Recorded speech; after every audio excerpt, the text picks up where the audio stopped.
Just sweep over my soul. Listen all day, every day on your favorite streaming platform. The clean, fresh sound. Activated Mornings on WEFM 99.9 is on now.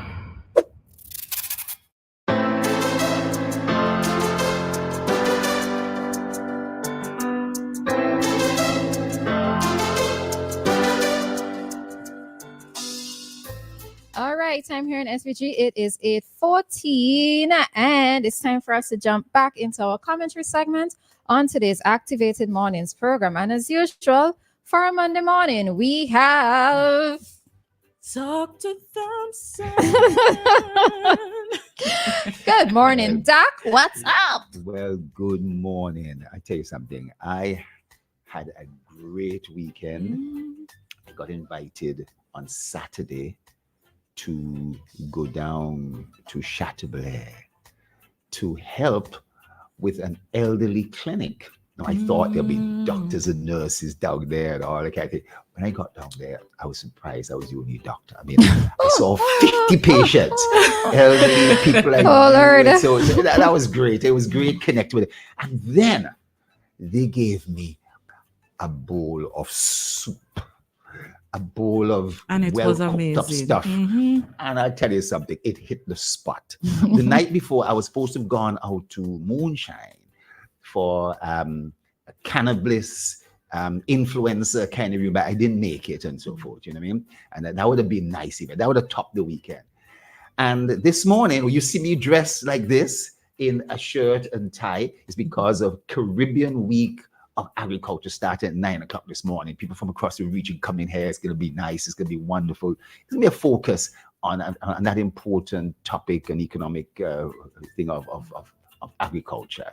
So, you know, I'm going to slip away a little early from the program, but I'll always be here for the rest of the week, you know? Okay. All right. So we are going to jump into our topic for this morning. As the news hit us on last Monday in relation to the death of Matthew DaSouza.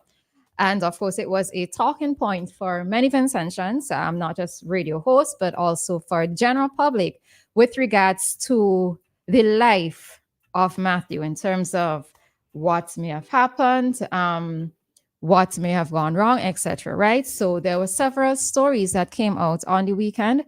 One came out, I know it well in the newspapers, in terms of his mother commenting about the public unfairly commenting on the situation and ridiculing her. All right. So reading from the Searchlight newspaper, not going to read in full because it's a very lengthy piece, but from the publication that was on the 4th of October. So mother of murdered teenager speaks out after being ridiculed. All right. So the ridicule that Takesha DaSouza has received on social media and on radio talk shows has been substantial, but the mother of 5 claims the negative comments are unsubstantiated and downright lies.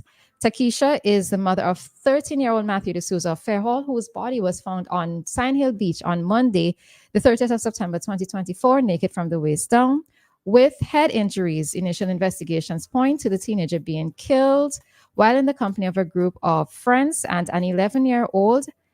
So at the time of this, an 11-year-old was assisting the police, but I think that an 11-year-old and 15-year-old have been charged with the murder. I think it's murder, yeah. Right. So Matthew is a well-known character on the streets of Kingston, known for begging around business places on the capital. Takesha, standing outside of the morgue of the Milton Memorial Hospital, told Searchlight that she was devastated by what persons are saying about her and about what has happened to her son. All right.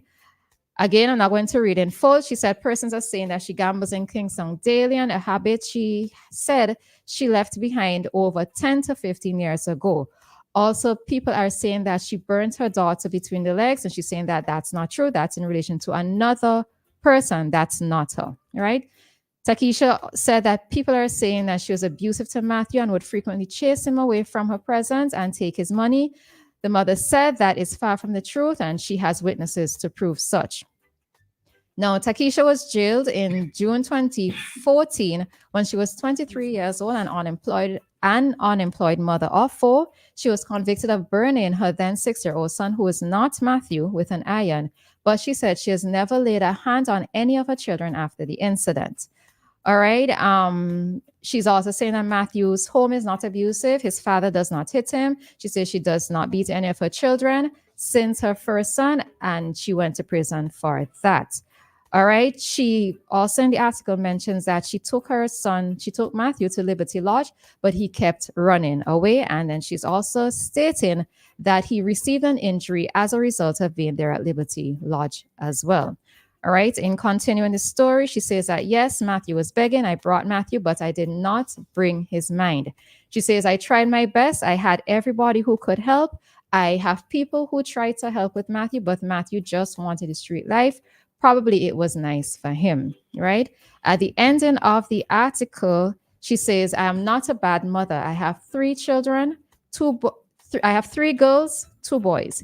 He is a third one, she said, adding that none of her children is like Matthew.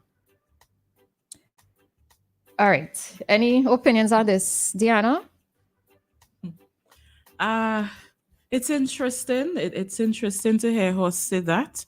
I don't live in their house. I don't live in their environment. So I have to go by what she says. But I don't believe that she does not. She has to have a hand in this. She has to take blame for this because she is the child's mother. And while we could say it is society, we could blame several people. It's society, it's the child wanting to do this, it's this, but parents you have to take responsibility at some point. You have to take some kind of blame. Children don't just wake up one day and just gone just like that. Mm-hmm. Even if, I acknowledge that she says people are saying things about her that aren't true. We shouldn't do that. You can't accuse her of things that you don't know. But with your child going astray like this, you can't just blame everybody but yourself. You have to take responsibility and accountability. Yeah. And in reading part of it, I note that she said that since when she went to jail for burning one of the children, one of the boys, when she said that they don't raise their hand to the children, don't beat their children, part of me wonders. So I know that we titled it "Who is to be blamed" in terms of this segment, but we're not necessarily casting blame. We're just having a discussion, a general discussion on everything as it's presented, right? Now, I know that there are many parents or guardians out there who say, I do not hit my child, right? But beating is not the only form of abuse. And part of me wondered, was there something that was being said that could have caused him to maybe not want to stay at home? Now, there is this whole discussion that because I'll be very honest, when I read the same title in terms of her being ridiculed in one newspaper, I felt a particular way. And then reading it in the Searchlight, I felt another type of way. And both articles caused me to wonder, is this a nature versus nurture situation? Is it a case where because of how he grew up, maybe the things that he was exposed to, the things that he was told, that he turned out this way? Or as she's saying, coming down to the end of the article in Searchlight, that all of her children, Matthew is the only one who is different. And was it a case where maybe he was born with this predisposition to be different? We don't know. And I'm not even trying to let her get off easily, but it's one of those discussions that we have to have in terms of, is it a case where a child may be born with their own particular mind and be hell-bent on doing what it is that they want to do? Or is it a case where in his situation that things that he would have observed have caused him to act in the way in which he did, which has ultimately led to his demise? I remember in college we were examining theorists and we were talking about their theories and so on. And there's one, I don't remember his name, but he has this theory about nature versus nurture, right? And many of us believe it's not just one. Like me, I believe it's a combination of both, right? She mentions that Matthew is the only one of her children that is like this. Just because, and not just for this woman, just because one of your children don't go the way of the other children, it doesn't mean that the child is to be blamed alone. You have to look into several things. That's why I tell you, Caribbean parents don't take accountability. But All right, Doc. I want to take a different approach. There are multiple factors here. The death and the murder itself. 2, the pounding of the mother, and now a supposedly changing opinion, switching of opinion in public opinion as regards, let us be soft. Before there was pounding. And then, of course, the issue of what I call truancy. Now, a number of, and we could go back several weeks ago when that mother lost a 10-year-old from gas, the pounding of the mother. And then we found out the declaration. They did that to the mother. I didn't see that. There was that. I didn't see any of people lashing out at the mother. Well, The not lashing harsh out at the mother, criticism but, of the mother that this was murder. This was I never saw any. any of those. No. That was clear. That was clear. Okay. In the early stages, you see, and it may not be the same person changing, but there's opinions and so forth that goes, and people allow their opinion. But if you read a lot on this, there's a famous actor who said, I started running away when I was 5 years old. And we'll get into this in a minute, but there's something called truancy and the truant mind. And we normally think truancy is only in relation to truancy from school. But there's also a lot of work that's been done in terms of truancy from the home, the runaway, and why. And a truant mind may have something to be truant from, but also sometimes to be truant for. In other words, there's some lure out there. If this was a female, we've heard of a young 14-year-old who leaves home and goes away lost for a couple of days, and what she's with a boyfriend. The lure of sex, the lure of love, and so forth. For whatever reason, if she wasn't getting that at home, or just that she's going through that period of life. Young boys, it could be the same thing, but often it is that life out there. And it's fascinating how they've analyzed this. And I want person to really get into this concept of truant mind. A lot of work, a lot of books have been written on this that talks about these particular things. And the truant mind matters because it is the part of ourselves that's always want something better.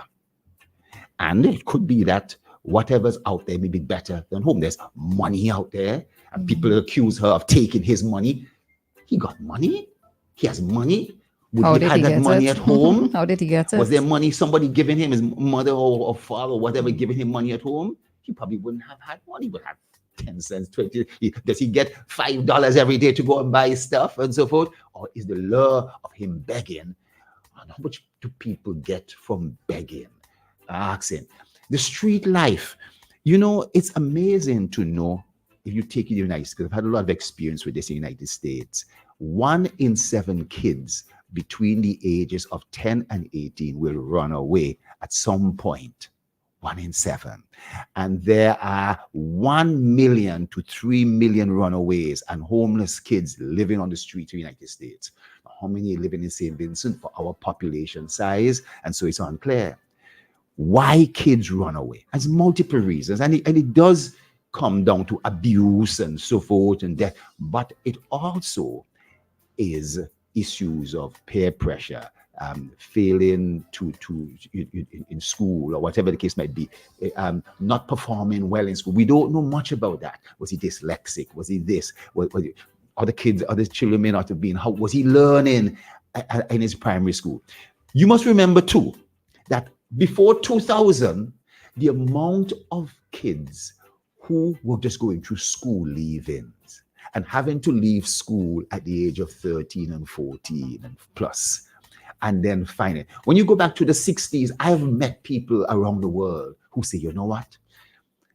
When I left school, primary school, I was trying to become an apprentice at 13, 14, and I wasn't so good at this carpentry. And so guess what? I jumped on a boat and went to Trinidad. I went here. I traveled. And the amount of people who find themselves traveling and going out on adventure, even around the world, You should be amazed the amount of child labor. Countries in the world that still have policies that promote child labor. That's why certain things are cheap. That's why businesses are successful. There are literally millions of kids who are forced into child labor. I'm bringing all this stuff up really to point out that the issue of why may be very complex, and the particular child may be very street smart, but may not necessarily have had the academic and so forth, maybe dyslexia, maybe so. A lot of that information may not be well known. Maybe lodge up at Liberty Lodge, boys, people who've done some assessment. But this is tragic. I'm glad. I'm not saying I'm glad. There's a murder that was by some other child. So his peer groups. Who are they? What is their background? Were they runaways as well? You know what I mean? How he links with them? Give me 1 second, Doc. Huh? That's okay. So it's 8:30 here in SVG. Already? So yeah, already. It's 8:30. So we are standing by to receive a call from courts. So the courts representative, if you are listening, you can feel free to call us during this segment. All right. So let me just quickly play this ad and await the call. And then we'll continue with the topic, okay, listeners? So that's the plan. Win a living room makeover with Quartz Ready Cash. One lucky winner will get a chance to win a living room makeover with any cash loan. No security required and affordable monthly payments. It's quick, easy, and hassle-free. Visit one of our locations for more information about getting your Ready Cash loan today. This month, it's all about you with Quartz Ready Cash. Ready when you are. Terms and conditions apply. Hi, caller. Hi, good morning. Hi, morning. How are you? I'm okay. All right. What does Courts have in store for us today? Lots of things. So good morning to all the listeners of WEFM. This month, we are doing a makeover. So you win a living room makeover with any loan from Quartz Ready Cash. So you can take a loan of $300, $500, $5,000. It doesn't matter, any amount, and you're automatically entered into a draw to win a living room makeover. So you just picture it. New furniture, stylish decor, everything you need to create that dream space. It's very easy to enter. All you need are 2 forms of IDs, a most recent job letter, a most recent salary slip, a most recent utility bill in your name, no deposit needed, and just like that, you can get a loan with Quartz Ready Cash. You can be renovating, maybe you need vehicle parts, anything you need, Quartz Ready Cash, we've got you covered. We have other loans, like for example, we have the payday loan. So this is where you come, you take $1,000, you repay within 3 months. This specific loan is absolutely interest-free. It's basically like a pick-me-up. You want something to take you throughout the rest of the month, or you just run into a little jam and you just want a little $1,000. Come into Quartz Ready Cash, we got you covered. We also do agriculture loans. So this is geared towards persons in the agriculture sector, farmers, fisher folks, just come in. The interest is way lower. Speak to the microfinance officer, Miss Williams, and she will set you up nice. We are located opposite the post office. Our opening hours are Monday to Friday, 8 a.m. to 4:30 p.m. We are closed on Saturdays, but what we do, we go in the communities the second Saturday of each month. So this Saturday we will be in Fitzhugh. So people of Fitzhugh, look out for us. We'll be in the community, we'll be in the area. You can ask us anything. You know, we're there to talk to you. We can be contacted at 494-5380. Just remember, with Quartz Ready Cash, you can get your loan interest-free, hassle-free, no down payment needed, and you get your loan same day as well. If you want to find us online, you can find us online. We're all over the place. Facebook, Ready Cash and Vincent and the Grenadines. Instagram, Ready Cash SPG. And you can also find us on the website www.shopcourts.com. You can find us anywhere. Okay. We also do business loans. The requirements are a little different, of course. So you need 2 forms of IDs. Your business must be in operation for at least a year.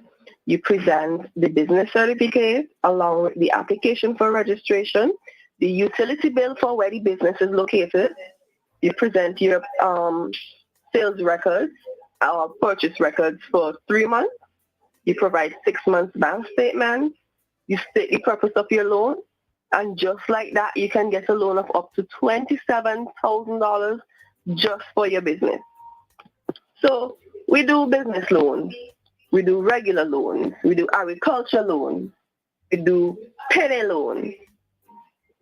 And plus, when you take one of these loans, you're entered into the draw to win a living room makeover. That is something to think about. Don't you think? I do indeed. You have every So loan. I should be expecting you sometime soon. Yes. Yes, you should. You saw my face recently, so yes, you should, maybe. All right, so yes. I'm just encouraging persons to come out, take advantage of this opportunity. It's a living room makeover. On courts.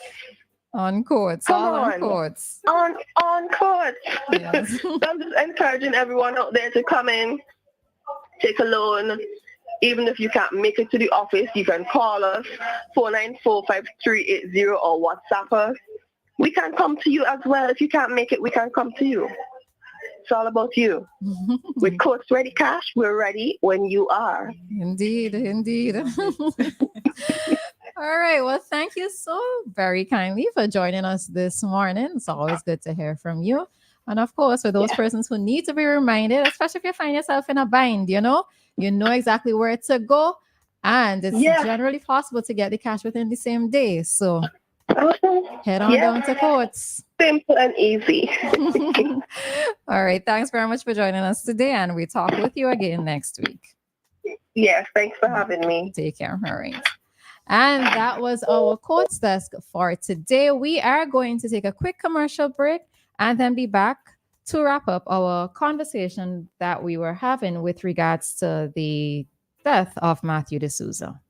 Just for you at Quartz Optical. Get 15% off. When you bring in your prescription from any other eye care provider, we'll give you 15% off the cost of your frames and lenses. So visit us today and get 15% off. Offer valid on cash and credit purchases. Conditions apply. See in-store for details. Quartz Optical. Value you can see.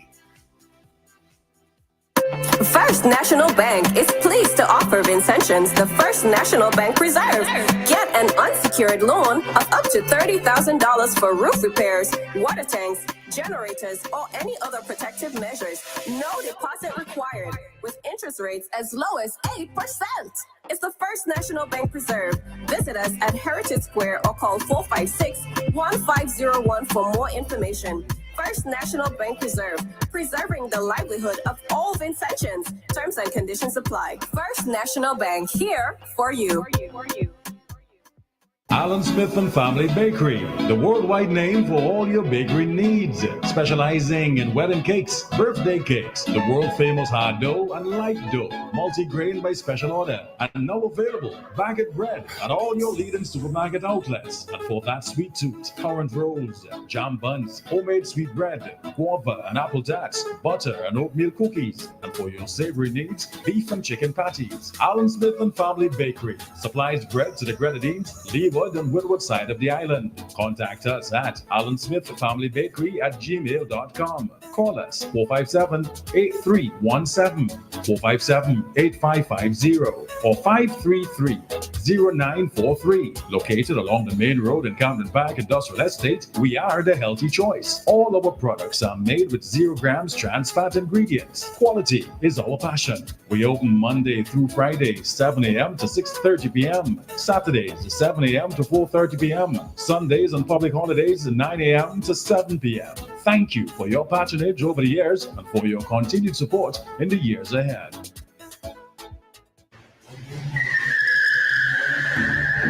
Boy, so you getting crashing on? Your brakes real good, boy. Now brakes alone good enough. My tires good too. Tires? Where you get them tires, boy? Out by Caribbean Tire Plus, man. They out in Addersville. Can't miss it. Look for the orange container on them. Plenty parking space and open 7 days a week all thing, man. Monday to Saturday, 8 a.m. to 6 p.m. And on Sundays, 9 a.m. to 4 p.m. Call them today. Caribbean Tire Plus, 784-432-4786 or email ctiresplus@gmail.com.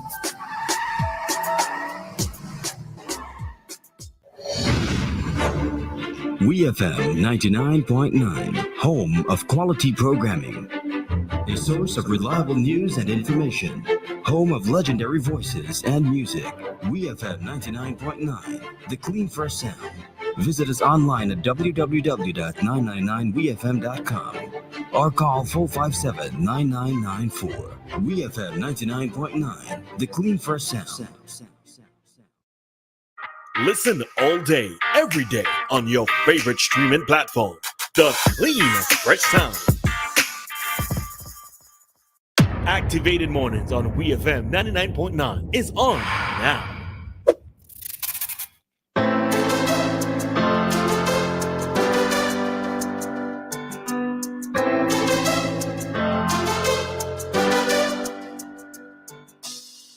And the time on SVG, it is 8:40, and we are jumping right back into our topic this morning, at least for this segment, with regards to the death of Matthew DaSouza and the comments or the statements that were made by his mother with regards to her saying that she tried. She sent him to Liberty Lodge. She kept running away. She said that she tried, but he was focused on being or doing the things that he wanted to do. And we are asking, or just having a general discussion of who's to blame. But in saying who's to blame, we're talking out what would have gone wrong, right? Or what systems that were in place, what it is exactly that went wrong here. I think for me, I suppose in the whole general discussion of Matthew itself, knowing that he was in the company of other 3 children, I am curious to see what is going to happen with these children now, given what was the ultimate downfall for him. Hi, Joshua. Good morning. Hey, good morning. Good morning. Dr. Thompson, I'm glad you're on this morning because I'm going to target you. There is an old saying, it takes a village to raise a child. Unfortunately, that village no longer exists. I'm going to ask you a question. It's kind of personal. I don't know if you recall when your mother used to teach in Maricoa. Yeah. Once a month, he didn't come home at all. You recall that? Yes. Well, it may be true. Yes. Because I don't know what story he gave your parents, but he belonged to the photography club. Yes. And the once a month meetings were kept at my parents' home. And back then, transportation was like non-existent. Yeah. And my mom would say to him, now, folks, this guy was a grown man. He was a teacher. The teacher. My mother would say to him, how are you getting home? He said, well, I'd hitchhike. She said, no, you're not hitchhiking. You're staying right here. Yeah. Because this house is the last house you've been. And if anything happened to you, your parents are not going to blame me. Absolutely. So now you know he wasn't with anybody. He was at our home because my mom insisted. Guess what? He was an adult. You know what I mean? And he was a teacher, so he had that right. And if he was with a girl, so be it too. You know what I'm saying? No big deal.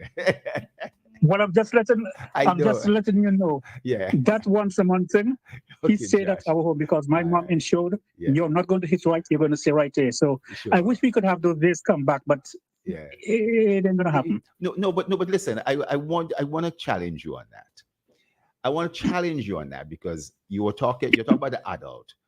But I brought up the issue of those kids who couldn't go to secondary school, like the Maricoa convent, and had to leave school after primary school and try and get an apprentice, a job somewhere, and couldn't get a job there was a certain amount of child labor, having to work in the banana fields and so forth to get that. That exists in many parts of the world. A lot of those things with laws and so have been, there's social services today that try and deal with a lot of these things. I am putting it to you, I've met so many people who left home and traveled to other countries because they couldn't see a life for themselves. You know, people went to Trinidad, BVI, Venezuela, all at a very young age as teenagers, you know? So it does take a village, but I'm bringing out the issue that a truant mind may have something to run from, but may have something to run to. I think this particular child, you know, that grouping, matter of fact, whether it's true or not, the thing is that he may have made some advances to the person who struck him. You understand? He may have made some sexual. How does a 14-year-old do that? But we know that's a child. Yes, he's a child. But we know that that takes place. You know what I mean? We know that that takes place. And what will come? Roleza talked about, well, what will happen to these children if they're on the age? There'll be certain approaches to them, Roleza. You know what I mean? Certain approaches. They won't be tried as adults and. I wasn't making reference to. I know you weren't, but in terms of them, in terms of how you deal with them and how things go on and so forth. I was making a reference to the other street children who he hung around with. Those other street children, including the two who basically were picked up of having committed the actual offense.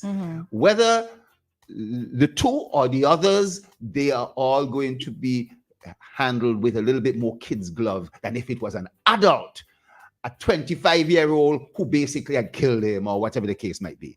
But I want to say the lure of being on the street, getting your own money. And I want to say this, I still wonder if during the time that the mother might have been in prison, what was the inducement of this young child? How will the family be fed? What needs to be done? You hear of the older child having to help raise the younger ones in many respects. Did something induce him that he had to go out and try and get money? And since nobody would give him work as a 10-year-old, 11-year-old, 12-year-old, therefore he went out, started begging, and he saw benefits. He saw the gift of the gab. He could talk and basically get the money in his hands and have his. That's why some people were accusing the mother of wanting to take his money.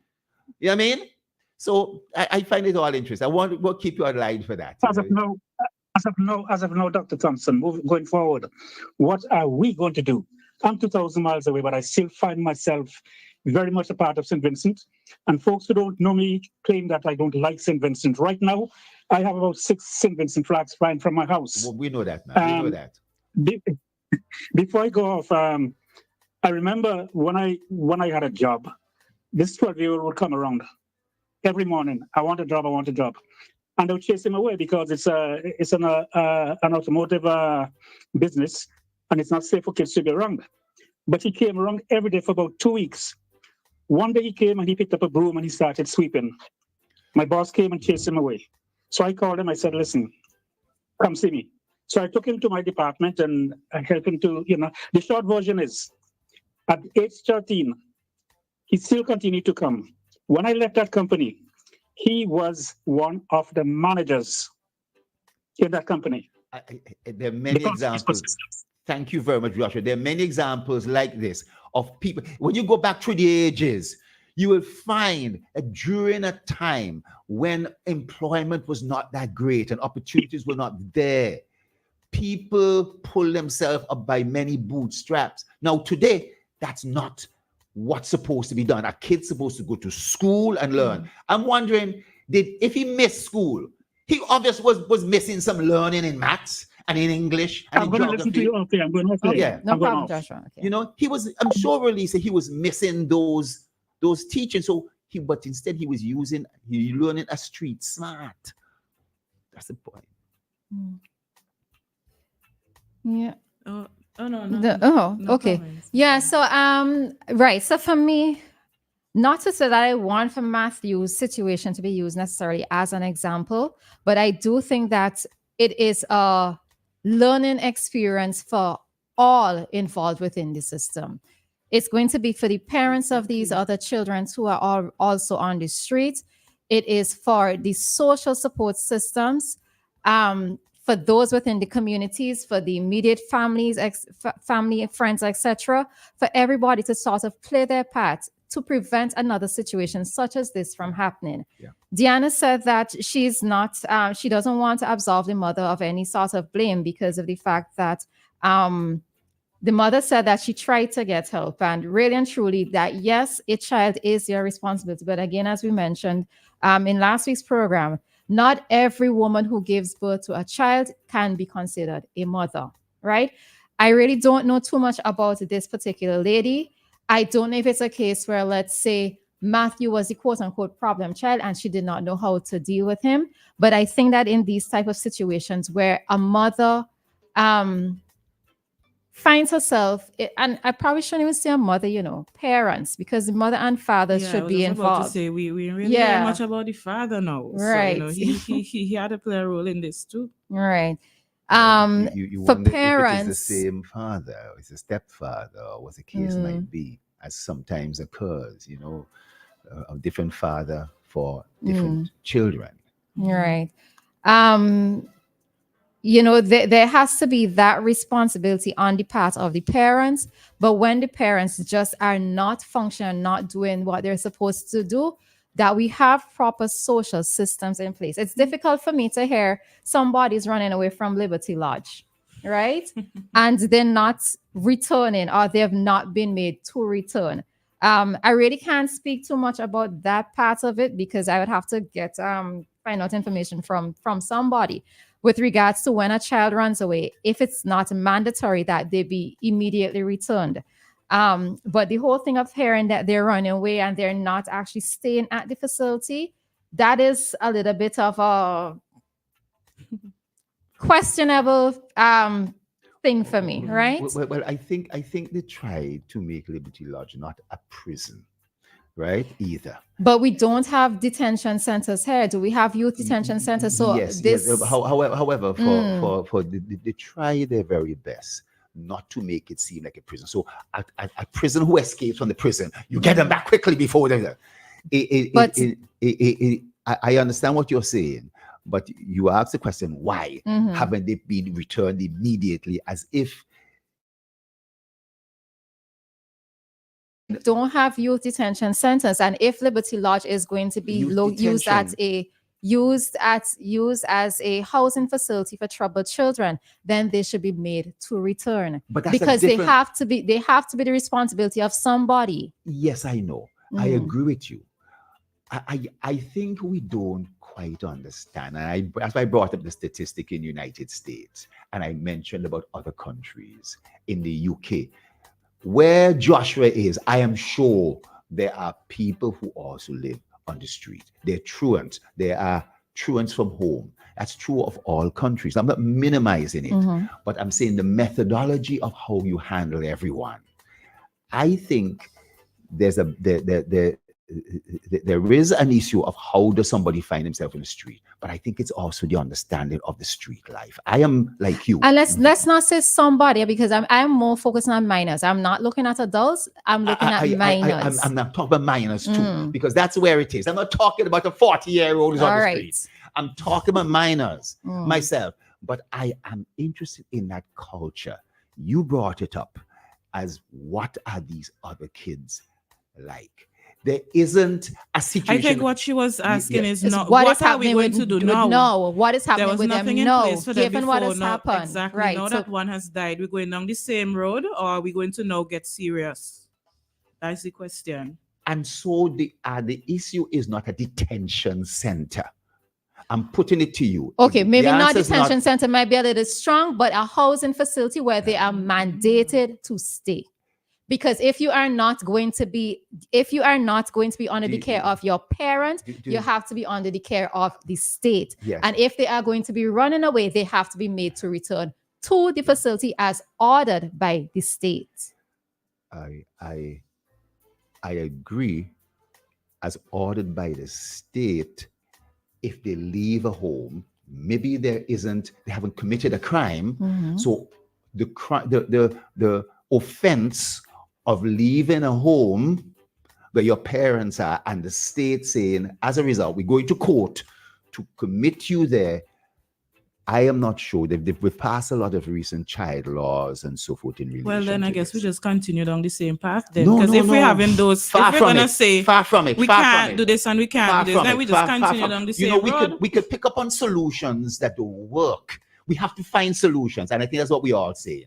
But the solutions that I'm hearing, you must stay in this house, and so that's where the truth mind is. Because Roleza is looking at the safety. We can't say they're children and we complain when they do these things, but then we're saying, but still, let them run. We let them do what they want. Do we not? I'll tell you something. Because when will we solve the issue? The safety issue may come for sure, an adult attacking a child. But in relation to a child attacking another child, whether it's on Sign Hill Beach or whether it's in the detention center itself or the home, that might still occur. You understand? So protecting the child, one child have you ever seen being in a primary school and there's a fight? There used to be all these pictures of kids fighting after school and so forth a couple of years ago. Anyway. All right, we have a caller. All right, good. What happened there? Hi, Coach. Good morning. Okay, glad to. Relisha, I understand your point you're making, but I'm telling you the truth. You're going to find yourself in some trouble when people start to talk about children's rights and the right of the child. Okay, you can't. But Coach, hold on. Listen to me. You cannot mandate that if a child it can't be taken care by the mother, that the state will have to take the child and do what they feel like with the child. It's not going to work like that. So then the child will be left to their own devices. The child would just be left to do what? Become a street child, and then we have an avalanche of other issues coming out of it. As a minor, a child has to be the responsibility of somebody. If it's not the responsibility of the parents, it has to be the responsibility of the state. The point I'm making, who determines who's responsible for the child? It would have to be the state. The state would have to step in. Why the state have to step in and be responsible? Why the mother is not? But this is what we're saying. But that's what we're saying. If the parents not doing it, then what happens to the child? That's the same thing with Christianity. Everybody burn Jesus, and everything is not me, it's somebody else. The mother, the father, they have to do their job. Kojo, the reality is, when you say the state have to take over, you're letting off the parent, because the parent is going to say, okay, if I can't take it. Kojo, hold on. Do you recognize that there are some parents who do fail in their responsibility as being parents? The children are innocent in all of it. You can't just throw the child on the state. Yeah. Kojo, I want to ask you something. I think the mother here in this case, what really is maybe other cases, she made an appeal into that she tried her very best, and that she didn't try enough. She didn't try enough. But the point I was making is that there's been some softening of the blame of the mother, and that in this case, therefore, how then do you think it is? Roleza asked, why was the child allowed to leave Liberty Lodge? They should have been put back there or some other kind of detention center. A housing facility. Let me not say detention facility. Housing center. That would be a big housing facility. You know what I mean? I am saying to you that even in that housing facility, one child could bully and attack another child in that housing facility. Which is true. Instead of being on Sign Hill Beach, they could have been in the downstairs of that house. Which is true, right? Yeah. But so what it means is that there have to be proper rules. There have to be proper monitoring taking place within the housing facilities. That is something, again, by itself. That's another topic altogether by itself. I know, that's nicely said. That's nicely said. The reality, I think, of different. Yes. Everybody like the preacher trying to talk to me this morning. Yes, Kojo. Preach it this morning. The world is full of rules and regulations that people are supposed to be governed by. Correct. No doubt. No one follows. Hardly anyone follows. That's why you have to have a And when jail. you That's why don't have to have follow a them, prison. what happens? The state I'm saying that's steps why in you have to because have there a are jail. laws. But in this Yes, case, but- Sister Kojo, in this case, in relation to a law, a child running away from home and so forth, there may not necessarily be a crime on the part of the parent of the child run away from home. I'm just putting it to you. Okay, fair. That's fair. And therefore, a prosecution of a parent as a result. I am putting it to you that there could be abuse that you will prosecute, but there could be that truant mind, that child who feels the money I'm getting outside is better than what I might get at home. And no matter what, it's hard to turn that back. All right, Kojo. Yeah. Okay, you have the final word. No, my final word is that you cannot legislate children rights like that. You can't say, oh, because he run away, that the state have to take it. It's not easy like that, because it's the same. Every mother, every child, every parent will say, oh, I can't go with my child. That's take not him to true, the States and Kojo. Not every parent would say that. You would still have that in the minority. You would still have, let's say, a mother or father saying they can't take every child, where the grandparents would step in or another relative would step in. But those who absolutely have no support, then the state should step in. Alicia, we talk about the village raising the child that is not in its existence anymore.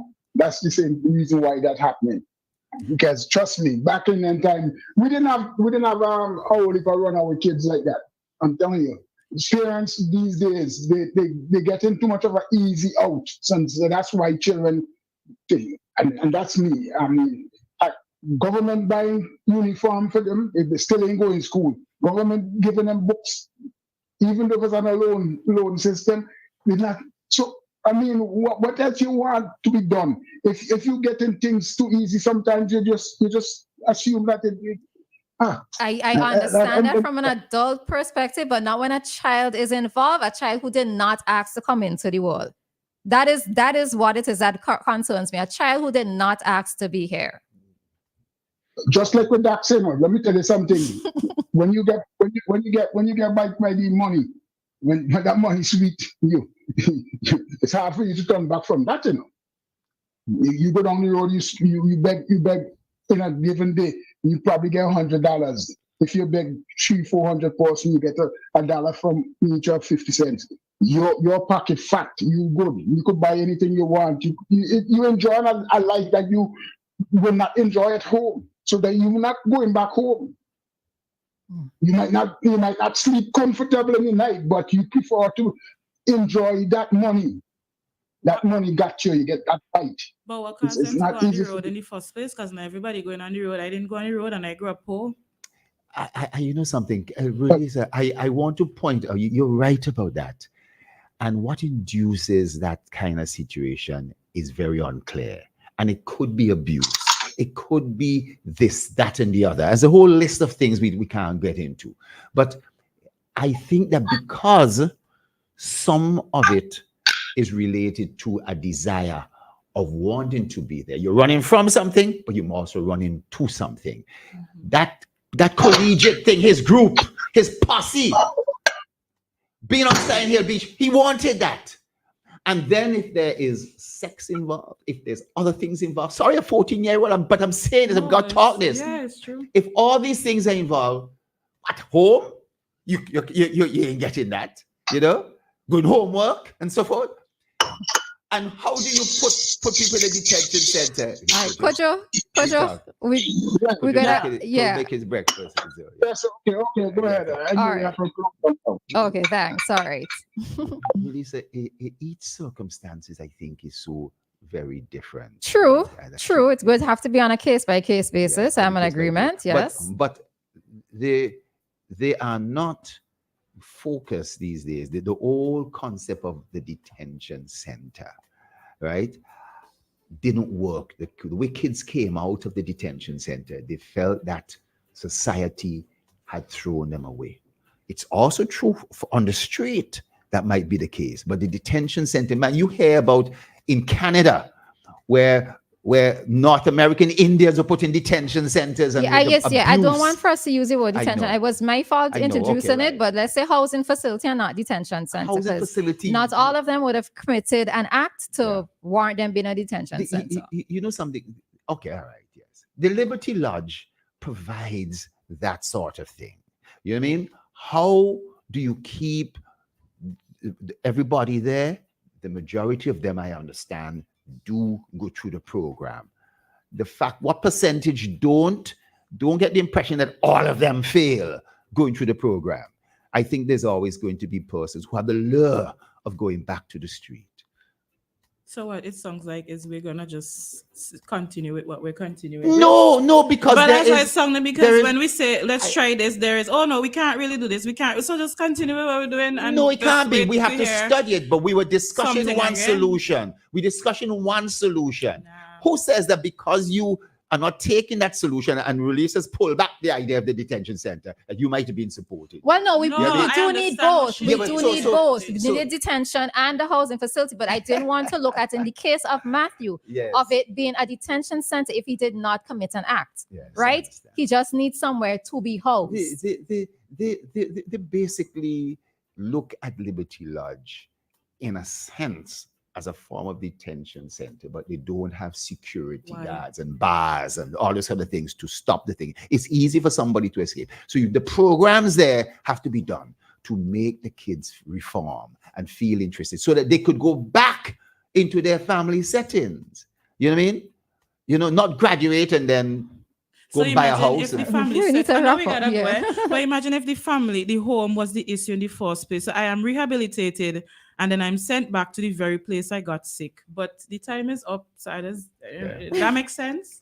Yes, anyway. I agree with you. So that is why I keep saying and we oscillate. Have an account. Caribbean parents don't take accountability. I could tell y'all some stories. People have it that whatever you do to the child growing up is discipline and abuse and building character. Caribbean parents have a lot to take accountability for a lot of traumatic things that people grow into adulthood. Sometimes you see people as drunkards and you don't know this thing, go straight back to childhood. But we just keep saying the children, we have to go to the parents. The parents have to take accountability. They are responsible for a lot of trauma that people have that make them turn to drugs and sex and alcohol. And when they come back, we talk about what them all they go first to drink rum and smoke weed. But we don't know the kind of pain that people trying to hide or get away from. But I don't. That's it for today. You're right. And she was very emotional in that. Let me just add abuse, violence in the family. Parents separating and divorce. Well, that's the other point of a family member, death of a father, death of a mother, birth of a new baby, and not feeling the comfort you used to get. Family financial worries, kids or parent drinking alcohol, all these issues, peer pressure. There are lots and lots of issues and combined issues, you know.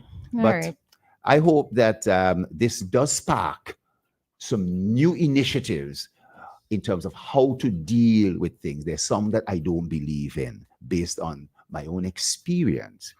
But I think that we really do have to. So Dianna, it isn't that nothing is going to be done or to be done. It's a learning process. I think there is going to be we think and do it right. We should. And and just to end this, I would like for Matthew's situation to be the catalyst to bring about this change. Yes. Right? Yes. That's what it is that I would like to see. All right. So we are well over time, but this was indeed one of those. It was a good discussion. All right. Callers, we apologize for not being able to take as many calls during this segment. Maybe we could bring it up tomorrow at 9:20 or just in another segment. All right. Because I know there's a lot that society has to say about this type of topic. But children cannot fall by the wayside. As I said before, they are the innocent ones who did not ask to be here, and people need to do their part. Whether it's parents, state, or whoever, something has to be done, and Matthew's death should not be in vain. All right? At this time, Doc is saying goodbye to us. We'll see you next Monday, Doc. All right. Thanks again for joining us this morning. All right. So the time here at SVG, it is 9:08, and it's time for us to bring to you today's ECCB currency exchange rates. WEFM.